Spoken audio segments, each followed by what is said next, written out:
Assalamualaikum warahmatullahi wabarakatuh. Sahabat-sahabat yang beriman saya hormati. Selamat datang di channel Pesan Kabar. Pada kesempatan kali ini, kita akan membahas topik yang sangat penting dan seringkali diabaikan, bahaya kecanduan pornografi dan dampaknya pada otak serta kesehatan mental. Pornografi telah menjadi masalah serius di era digital ini. Banyak yang menganggapnya sebagai hiburan, tetapi tahukah Anda bahwa kecanduan pornografi dapat merusak otak dan kesehatan mental kita? Studi ilmiah menunjukkan bahwa kecanduan pornografi dapat menyebabkan perubahan nyata pada struktur dan fungsi otak. Ini mirip dengan kecanduan narkoba.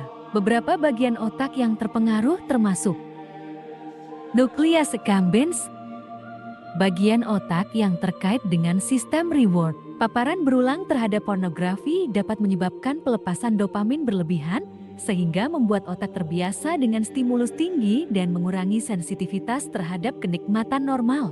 Prefrontal cortex, bagian otak yang bertanggung jawab atas pengambilan keputusan, kontrol impuls, dan perencanaan. Kecanduan pornografi dapat melemahkan kemampuan ini, membuat seseorang lebih sulit untuk mengendalikan dorongan dan membuat keputusan yang bijaksana. Otak bisa rusak akibat kecanduan pornografi. Al-Quran dan sains. Ini kronologi penjelasannya. Al-Quran dan sains mengungkap kronologi otak manusia bisa rusak akibat kecanduan pornografi. Bahkan, dampak buruknya disebut lebih parah dibanding kecanduan narkoba jenis kokain.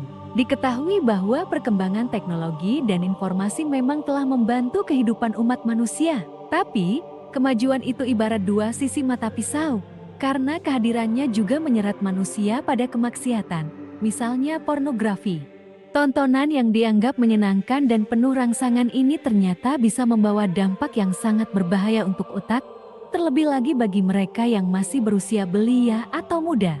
Narkolema merupakan akronim narkoba lewat mata, maksudnya pornografi yang dilihat melalui internet. Materi vulgar yang menimbulkan hasrat dan menyebabkan kecanduan ini bisa diakses oleh siapa saja di dunia maya, termasuk anak-anak. Sayang sekali meski awalnya terdapat hasrat yang begitu menggebu dan dapat menimbulkan efek senang serta rileks, nyatanya setelah itu justru merusak otak manusia.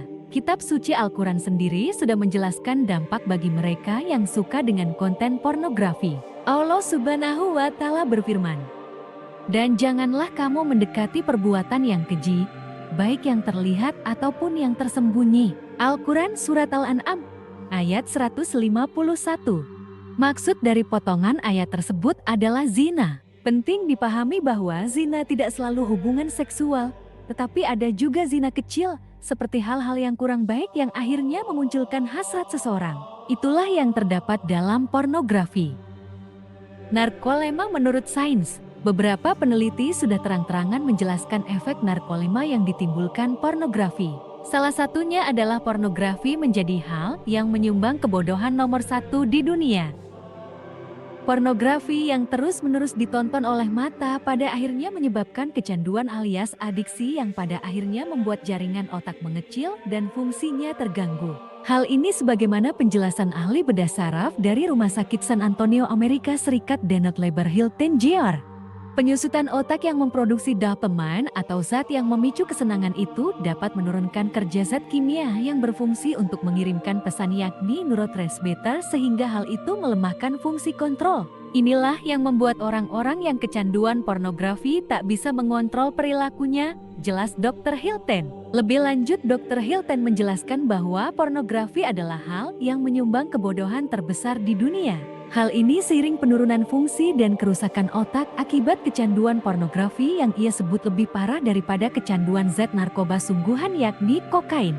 Ketika seseorang terus-menerus mengonsumsi pornografi, otaknya akan mengalami perubahan yang membuatnya semakin sulit untuk merasa puas dengan hal-hal sederhana dalam hidup. Ini bisa mengarah pada masalah emosional seperti depresi, kecemasan, dan isolasi sosial. Selain itu, kecanduan pornografi dapat merusak hubungan pribadi. Seseorang mungkin merasa kurang tertarik pada pasangan mereka atau memiliki ekspektasi yang tidak realistis tentang hubungan intim. Bagaimana kita bisa mengatasi kecanduan ini? Berikut beberapa langkah yang bisa Anda coba. Kesadaran diri. Akui bahwa Anda memiliki masalah dan pahami dampaknya pada hidup Anda. Cari dukungan.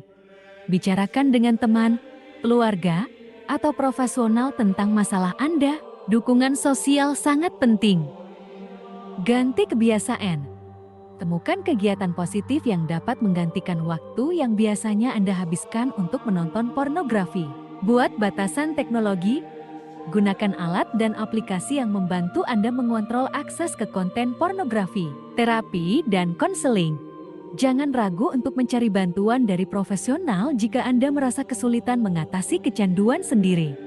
Ingat, perubahan mungkin tidak terjadi dalam semalam, tetapi dengan usaha yang konsisten dan dukungan yang tepat, Anda bisa mengatasi kecanduan ini dan memulihkan kesehatan mental serta emosional Anda.